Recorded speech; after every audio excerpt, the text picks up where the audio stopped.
Welcome, everyone, to the University of Notre Dame. Thank you for joining us for this live chat today with our Provost, Dr. Tom Burish. We're excited to be with you virtually. Thank you for plugging in from all different parts of the country and, in fact, from around the globe. We are actually coming to you from the Rex and Alice Martin Media Center, which is located on the first floor of Corbett Family Hall, just on the east side of the Notre Dame Stadium. So we're thrilled to be with you. Many of you have submitted questions, and thank you for that. In fact, we've gotten over 100 questions for this next 30 to 40 minutes. So we're only going to be able to get to a small fraction of them. And of course, in Notre Dame style, we've just chosen the easiest questions to go with. But thank you for your questions. We'll get to as many of them as we possibly can. So let's get started, Tom. In this global pandemic and the ensuing economic fallout has led to many highs and lows, and one of which is, of course, the emergence of this Tiger King series that's taken the television by storm. What's your view? That will take me a long time to answer, so why don't we go to the second question, Lou? Okay, that was my April Fool's joke. I said I have to, this was clearly off script here, so I totally apologize, and I would only do this in Tom's waning months, so I may be seeking employment for many of you shortly thereafter. No, but in all seriousness, you've been in higher education now for over 40 years, and long-standing provost, in fact, longest-standing provost at Vanderbilt University, president of Washington and Lee, and now completing your 15th year at Notre Dame. Have you ever seen anything like these last few weeks? And what are your thoughts just before we get into some more detailed questions? Lou, I'd be happy to answer that question, but let me say first that I'd like to express my hope to all the people who are watching that you and your families and your loved ones are safe and are healthy, dealing with this unprecedented pandemic caused by the novel coronavirus, COVID-19. Those of us who live in South Bend, who work at Notre Dame and can go into the office each day as I do, also have the privilege of going to the grotto and saying a prayer for everyone in the Notre Dame family, for our families and our loved ones. And please be assured that Lou and I and Father John and so many others who are here do that for you every day. In answering Lou's question, which I will in a moment, and answering other questions I'm sure will arise since many people have written to me with questions, I want to acknowledge in some ways what a privilege it is to answer the questions that we have. There are people who have died as a result of this virus, people who have been in ICU units for extended periods of time on respirators who don't know if they'll live or not, people who have lost their jobs and don't know financially how they'll survive. Those are the real questions and the real tragedies of this. The questions that we are asking ourselves almost seem trite by comparison, but they are questions that all of you have asked. Are questions we've spent a lot of time trying to answer at Notre Dame, so I will indeed answer them. Our focus, Lou, has been, as you might guess, trying to deliver the highest quality online distance learning education that we can to our students. I think overall it's gone exceptionally well. The faculty had a total of 2 weeks to take what they had planned for the whole semester and learn how to give it online. Most of the faculty had never taught online before. They had plans to do other kinds of things, and yet they devoted themselves entirely to learning how to teach online. We say at Notre Dame that our primary concern is the development of our students, to the education of their students, to maturation. I saw that like I've never seen it before. Faculty who were our best researchers, who were immersed in research and grants and other things, they dropped everything to learn how to teach online and teach to our students. And I think it's gone very well. From all the reports I've gotten, the faculty have been effective in getting their courses across to students. The students have worked very hard to learn online with all the tension, the unexpected kinds of things that happen to them when they're trying to learn at home. I want to read what a dean said to me, and I think what it reflects is, in a very eloquent way, more eloquent than I could express, what's the high, what's the good, what's the thing that we're most pleased with, and what are we most concerned about at the same time. What this dean wrote to me a couple days ago, I've had expressed to me over and over. He wrote this: after 1 week of online instruction, the feedback from both students and faculty has been positive. A majority of the instructors are using Zoom for instruction. A smaller number are using Panopto-enabled classrooms. These are high technology-enabled classrooms on campus or their offices. And the platforms have been stable and effective. That's not to say there have been no problems, but the problems have not, for the most part, been technology-related. Instead, they've been due to the simple fact that for most people, remote instruction is just not a very satisfying replacement for in-person instruction. It can be isolating and intimidating, and this is especially true for students in difficult circumstances, sharing a small apartment, or living in a trailer with multiple siblings, or serving as a caregiver, or with limited connectivity. For those students, Notre Dame is a haven that lets them focus on academics in a way they just can't duplicate at home. And those are, I think, Lou, the high points and the low points. Faculty have worked very hard, the students have worked very hard to make this work. But some students who don't own laptops, who aren't in circumstances that are conducive to learning, who are in the country and don't have broadband, right, how do we help them? I have to say that the faculty have done everything they can. Student Affairs has been marvelous in this. They bought a lot of laptops and are loaning them out to students who need them. They're trying to find organizations in a town close by that will let our students go inside and use their broadband if they don't have access to it. They've tried to do whatever they can to help our students. I have never experienced anything. No one's in our lifetimes have experienced things right, like this, Lou, but right. I think those are some of the high points and low points of what's happening right now. It is pretty amazing to think in that short period of time, roughly 3,000 courses have been transferred from in-person to online. And to that end, we have a related question from a Business Advisory Council member, Bob Dowdell, from Laguna Beach, California, who asks, do you see Notre Dame moving to online education, even degrees, at an accelerated pace as a result of this experience? You know, it's a very good question. And I think the answer is yes in some ways and no in others. And here's what I mean by that. At Notre Dame, and in fact, throughout the country, perhaps throughout the world, people are teaching online in a way they never expected they would before. So you could say in some ways, online is being tested by almost all the faculty these days. I'm sure that they will learn things from it that they will use in their teaching in the future, either to teach an entire course online where circumstances warrant, and I can say a word about that, or to bring back the best of technology into their person-to-person teaching on campus. But this wasn't the perfect way to learn it. That people had to learn it quickly. It's not a fair test of all of its capacity, and I think people will see how it could have been used more effectively if they just had more time to look at it carefully, to try certain things, to test them ahead of time. So I think it's ineluctably the case that people will learn some things that they will take with them back to the classroom, and they'll find other things that lead them to say, this won't work for me. I don't want to use these techniques in the classroom. So it's a grand experiment, if you will, a learning experience for both the students and the faculty. Going back to what I mentioned about online courses, we have a small number, 20-some right now, and we'll increase that number, of courses we offer entirely online.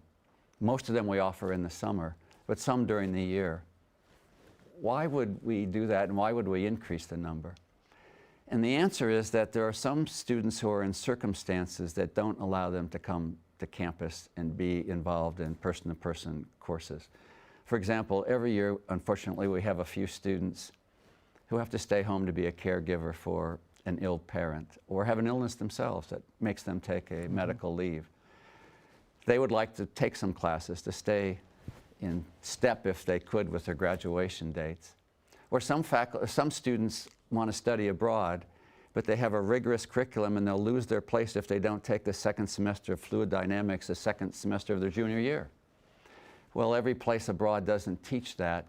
So if we could teach it online, they can go any place abroad, keep their place in their class, and have that international experience. So there are times when an online class fills a need, and we want to be able to fill that need with our students. But I don't expect that Notre Dame will ever move in any major way away from being a residential university that prides the high-touch experience that we give here. Great. Tom, one of the many things that I've admired about you over the years is that you make periodic, and probably not many of our viewers know, periodic visits to the dining halls. And you will, for lunch or dinner, get a tray of food and just go sit with a random sampling of students and listen to them, engage them in dialogue. God, it was tough enough to do that when I was a student. I can only imagine doing that today with some gray hair. But you do that to listen to them and to stay in touch, to see what's on their mind. They're the ultimate product, the ultimate consumer of all that we do, the reason why we are here. In this time, we only have a sample size of a week and a half or so of virtual learning. Have you been able to listen to the students in any way and get their feedback from them, how it's going? It's a great question. I in fact do go on average once or twice a week to the dining hall and lunch or dinner. And sometimes I go to meet with students. We set it up ahead of time. But most of the time, as Lou said, I just sit with a random group of students. At first they think I'm a street person, so they wonder what I'm doing there. And I have to introduce myself, and I will say I'm the provost. That doesn't help at all. They have no idea who I am or what I do. But I do it to get a sense of how things are going for them, who their favorite professors are, why they came to Notre Dame, and so forth. It's a wonderful opportunity for me to interact with the students. I haven't been able to do that, Lou, during this time. A few students have written to me to talk about their experiences, and so I stay in touch with a few, but they're anecdotal. It's not with any number. But faculty have. I'll give you some anecdotes that I've heard, some stories I've heard about how faculty try to stay engaged with students, not just in a formal learning way, but to make the classroom lighter and to have the personal touch. There's one faculty member who begins each class with a song. He lip syncs some song, the theme of which is similar to the theme of his lecture or discussion that day. There's another class in which I'm told the students, on their own, without the professor, decide that they're going to dress in a certain wardrobe that day or a certain costume and surprise the professor and come in all dressed the same way. There's a professor who has a book club, no credit, just students and he will read chapters in a book together and then get together and discuss them and talk about whatever else they'd like to talk about. Another faculty member has a happy hour with the students. I'm sure they're all over 21, and if they're not, they're drinking non-alcoholic beverages, but just a very social time so the students can express concerns or talk about whatever they want to talk about. And I think the faculty are trying to engage in a personal way with students. There are many faculty who have office hours, open office hours, where students can call in or Zoom in and talk with them about anything they'd like to talk about. So, well, I regret that I haven't had the chance to go to the dining halls or to see student organizations and meet with them as I enjoyed doing so much. Other people have, and they've tried to keep that personal touch to our students, even in these very difficult times. That's great. One of the other casualties of the coronavirus pandemic has been the shutting down of the research agenda at top universities. I know that we've closed hundreds of laboratories already here on campus. Could you tell us a little bit about another unprecedented event in Notre Dame's history to shut those down? What was that like? And are there any that continue and that are doing COVID-19 related research? We have over 330 laboratories on campus. I didn't know that number until an event like this causes you to learn that, because you're either closing them down, literally, you flip the switch, lock the door, and walk out.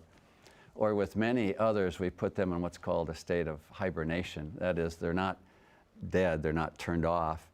We have to keep the animals fed if they're used in research. We have to keep the freezers active because we've got tissue samples or years worth of research there that would be destroyed if for some reason electricity went off or the gases that keep that running were turned off in any way, and so forth. And in those, people do go in, they observe the physical distancing that everyone's trying to observe.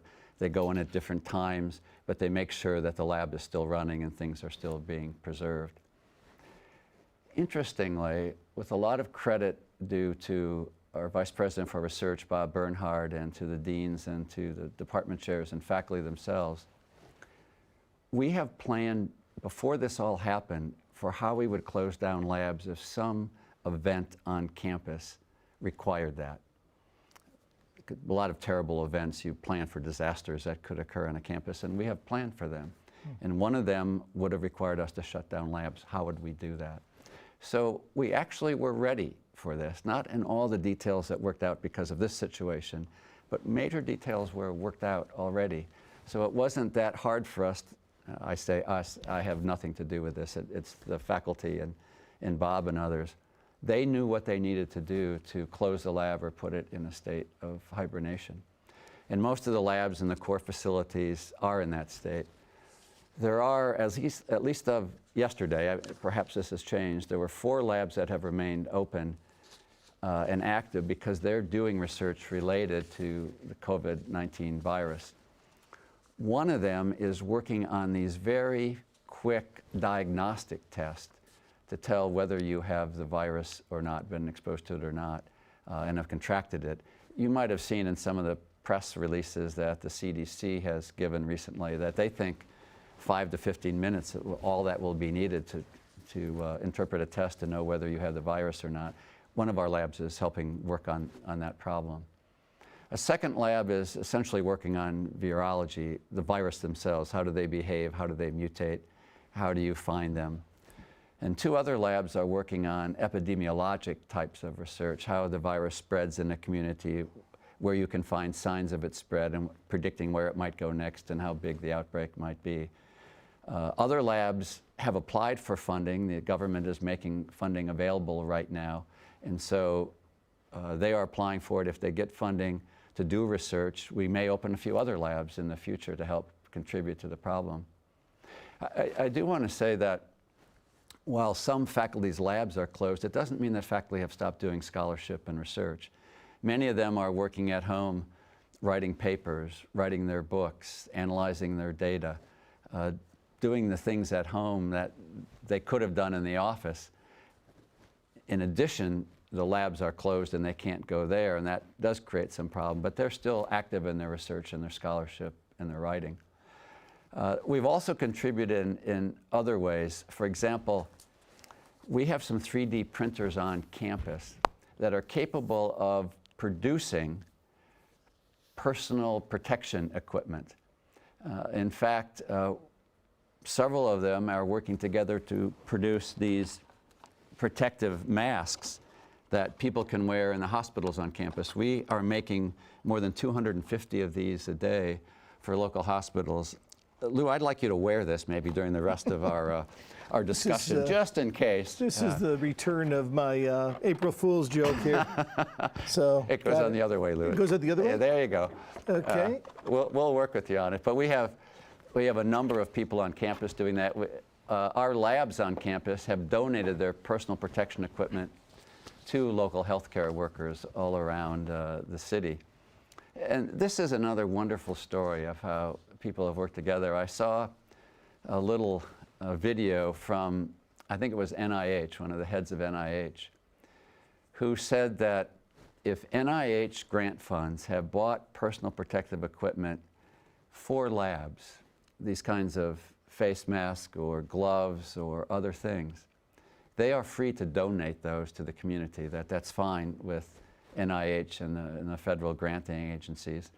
And they hope to have a fund after all this settles so that those researchers who gave away this personal protection equipment can apply to buy it back and get some extra money so they can start their labs up again and have that equipment as they need it for their own research.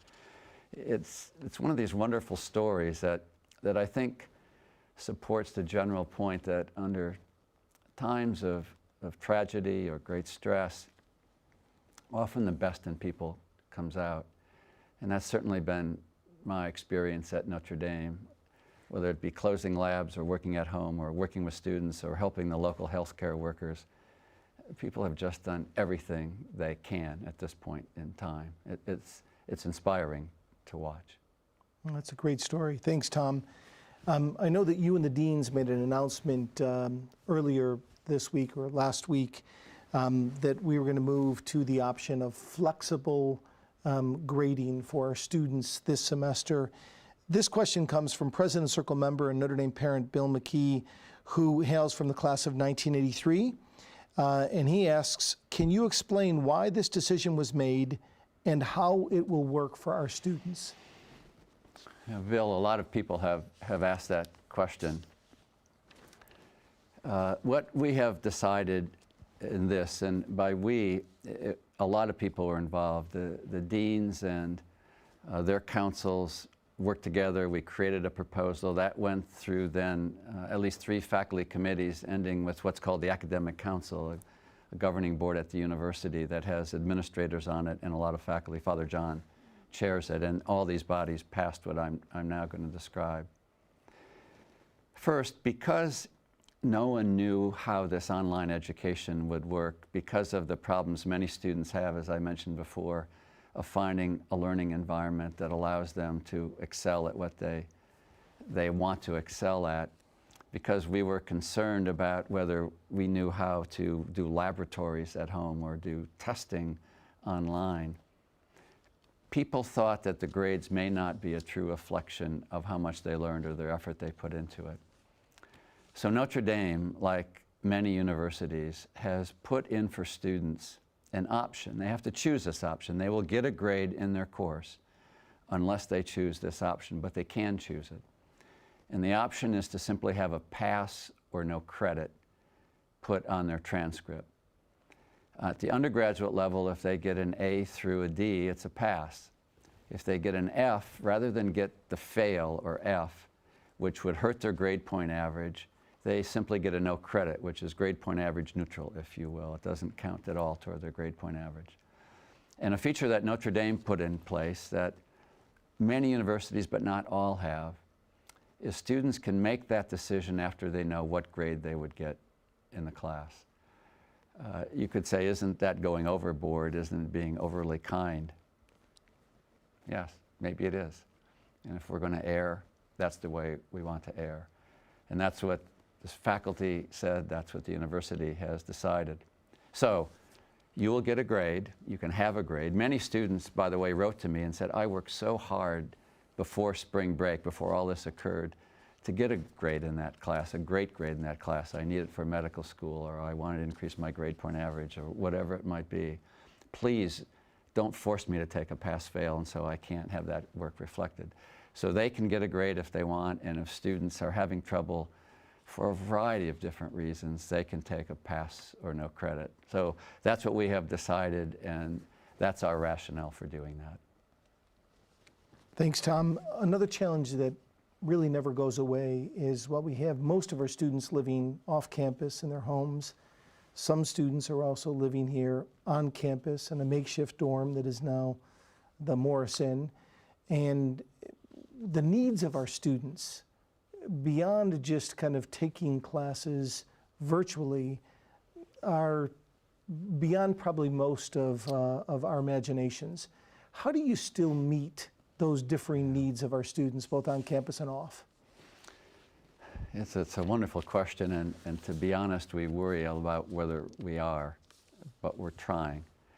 And I want to again start by saying that Student Affairs, which runs many of the offices that are trying to meet students' special needs, has just done everything they possibly could. They've been absolutely superb, as have many of the academic offices. So what are some of those needs, and what are some of the offices that were involved? The Sarah Bay Center, as many of you may know, is a center on campus that helps students with certain kinds of disabilities, learning disabilities, or other kinds of problems, blindness, deafness, lack of mobility, and other things. They are trying to help students online to the best of their ability. If students needed someone to help them take notes, for example, they will still do that. If students needed someone to help them have more time in an exam, they'll contact the professor and document the disability and ask for more time in an exam. We have one blind student living on campus because that student couldn't go home, an international student. And they're helping that student with the courses that that student is taking. So that's one example. Another one is first year advising. It used to be called first year of studies. It still exists. It's first year advising. They're still over the telephone or over Zoom, giving advice to our students, helping the first year students pick their major, pick courses for the fall, what discipline they want to be in. They're trying to do all that at a distance. The Career Center is working very hard. They have contacted or plan to contact every single senior and ask them if they're all set for next year, and if they're not, what special help they might need. They're creating virtual networking meetings to help students network in whatever area they want to be. In fact, tonight, Jack Brennan, the chair of our Board of Trustees, is hosting one of the networking sessions for our students. And they've contacted, for example, the biggest employers of the university and asked them their plans.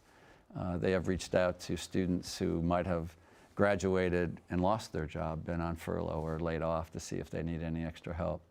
So they're reaching out to do the best they can. The Counseling Center is still having therapists, psychologists, and others communicate with students at home the best they can. And from what I understand, in most of these cases, those offices are doing a good job and things are working out. It's not the same, and we worry about whether we can meet all the students' needs. But the offices are aware of it. They're reaching out. They're doing the best that they can do.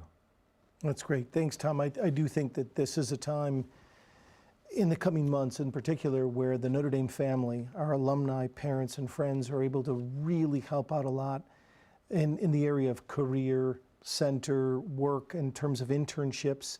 Many of who our students may not be able to follow through with the internships that they've received for this summer, and then also job placement.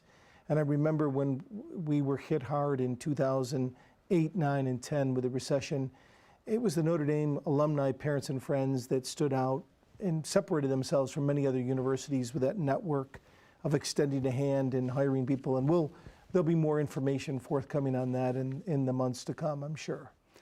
Yes, let me stress what Lou just said and thank many of you who I'm sure are watching who helped us with that.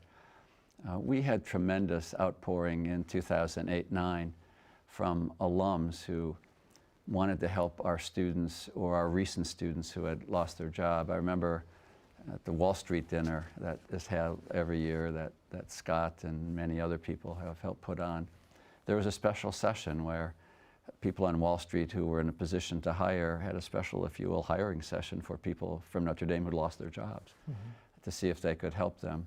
We've had many of you, parents, alums, supporters, reach out to our students and offer them positions. Back in 2008, 9, we do a survey 6 months out. Again, I don't. Our Career Center does that to ask if students have a job. It was the low point for many years in a row about what percentage of our students were in graduate school or in the service or had a job, but had something they were wanting to do. And that low point, I think, was 95%, which is tremendous. Some schools would regard that as the high point for them, and that's due to many of you. And I join Lou in expressing our gratitude to you. Next question I have is regarding admissions, and it's from Soren member and Notre Dame alum Bridget Kale, who hails from Columbus, Ohio. Will the cancellation of one or more ACT and SAT test dates this year impact the application process for the class entering in 2021? We don't know. Right now, we have not made a decision on whether we would go test optional, meaning if you don't have to submit a test score because you couldn't take it during the time you wanted or for whatever other reason. We actually have been studying that question already before this all happened, whether we might go to test optional. We hadn't made a final decision on it, and we still haven't as of yet, but we're studying that question very carefully. Overall, I must say, before all of this happened, our applications were due, and we had, again, the strongest class we've ever had, strong academically, strong in leadership ability. It just extraordinary, the applicants that Notre Dame is getting. We accepted students, a terrific class. We were very optimistic. We're still optimistic about what would happen, but we're in uncharted territory right now. There are some of the best schools in the country, Ivies and others, who have admitted more students than they normally do because they think there'll be some students unsure of whether classes will even be held in the fall. If the classes are going to be taught online, they don't need to belong to an expensive school. They can do something locally and then maybe transfer to that school. Some people think that there will be a drop-off in the number of students, the percentage of students who accept the offer of admission. We haven't seen that yet at Notre Dame. In fact, if we compare this date this year to this date last year, we're slightly ahead of where we were in matriculations, but the number is tiny. We don't require students to let us know until the 1st of May, and most people let us know the last week or so. So we don't know yet what will happen in terms of making our class for next year. But we're hopeful and we're optimistic. We also, with the help of, again, many of you and with the strong work by Shannon Cullinan and others, we have increased the budget for financial aid for the fall. We assume that the financial situation of many of our students will have changed and will have become more tenuous and difficult, and we don't want that to stop them from being able to accept our offer. I have no doubt that we will have to tighten our belts and take some measures to preserve our financial health, but tightening the belt on financial aid is not one of the things that we will do at Notre Dame. That is our priority.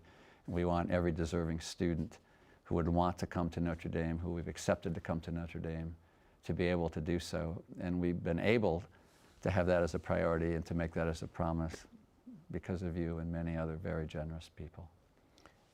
Thanks, Tom. We received a number of questions about the status of the upcoming fall semester. And here's a question from Jesse Harper, council member and Notre Dame alum, Sal Assessi, class of '64 from Maitland, Florida. Would the university consider starting the fall semester earlier in light of the concerns of COVID-19 returning again? We haven't ruled out anything yet, but I think that that is probably unlikely for two reasons. One is, if anything, now it's more likely, we think, that the semester might start later rather than earlier because of all the restrictions of stay at home and so forth, shelter in place, that probably will be in place. And we have some summer sessions that many students desperately need to get on track for the fall, and we'd like to run those in the summer if we can. We don't think we can run anything in May or June based on all the data we're getting, but maybe we can do something during that last part in July and August. And if we can squeeze it in for a variety of reasons, we probably would try to do that. Right now, we're planning to open in the fall on time and to have students come back for that and have the dormitories emptied. As you may guess, some students still have their things in the dormitories. Aaron Hoffman-Harding sent out a letter yesterday explaining how we might allow people to come back in May in small numbers. We'll have to have time segments so that we can't have too many people at the same time gathering, to come and pick up stuff, and people who cannot pick it up, how we might handle that. And then we have to clean all the dorms and scrub them down and have them ready. So I don't think we'll start early, but we haven't ruled anything out depending on the virus and how the situation develops over time. One final question, Tom. You've served this university in extraordinary ways over the past 15 years, and in just 3 months now, you'll be handing over the direction of the academy to Mari Lynn Miranda, who will be our next provost. Can you share with us anything that you know to date about Mari Lynn, and when perhaps you were colleagues when she was in a similar role at Rice University, and how are you working on that transition? You are going to love Mari Lynn Miranda. She is a friend and a person for whom I have great admiration, and she has already been on board. We have a meeting of the deans and a lot of other academic vice presidents and others, administrators, at 2 o'clock every afternoon. She's on that call. We have Dean's Council meetings, all the deans and I meet. She's on those calls. We probably emailed each other or talked to each other daily about various things. And I've already seen from her participation in all these events that she's very successful at doing easily what I struggle to do poorly. She is just superb. I should also mention that we hired 2 new deans for next year, one in engineering and one for architecture. They join us for these meetings, even though they have other full-time jobs right now. It's just been a tremendous team effort. I've mentioned to Father John that I think the next 5 years, 10 years at Notre Dame could be the most exciting in Notre Dame's history. You've got all these new leaders, Shannon and the deans and the provost, some terrific faculty we've hired in recent years, both senior and junior, and then all the strength that's been here all along for leadership. These new people bring new ideas, new enthusiasm, new energy, new ambition for the place. It's a turnover in leadership. A lot of it's happened in a short period of time, which might be unusual, but it has. And it's brought this wonderful, I think, excitement to the campus that will propel it forward in wonderful ways in the future. And I will be cheering from the sidelines as much as I possibly can that that's indeed what will happen in the years ahead. And I'm sure it will, Lou. Well, Tom, thank you. Your service and your leadership at this university over the past 15 years has been exceptional, and it's been a privilege to work under you and under your leadership and along your side over this period of time. And you could not have given a greater gift back to your alma mater than coming here and wrapping up your professional tenure at Notre Dame. And for so many of us, we'll be eternally grateful for that. As you opened up in your comments, we know that there's a lot of folks out there who have felt the immediate effects of this horrible pandemic, and their families and their communities throughout the Notre Dame family and beyond. And as a university that is devoted to Our Lady, perhaps we could all join in wherever you are and close with a Hail Mary. So together we say, Hail Mary, full of grace, the Lord is with thee. Blessed art thou among women, and blessed is the fruit of thy womb, Jesus. Holy Mary, Mother of God, pray for us sinners, now and at the hour of our death. Amen. Take care. All of you stay safe, and God bless. Thank you. Thank you.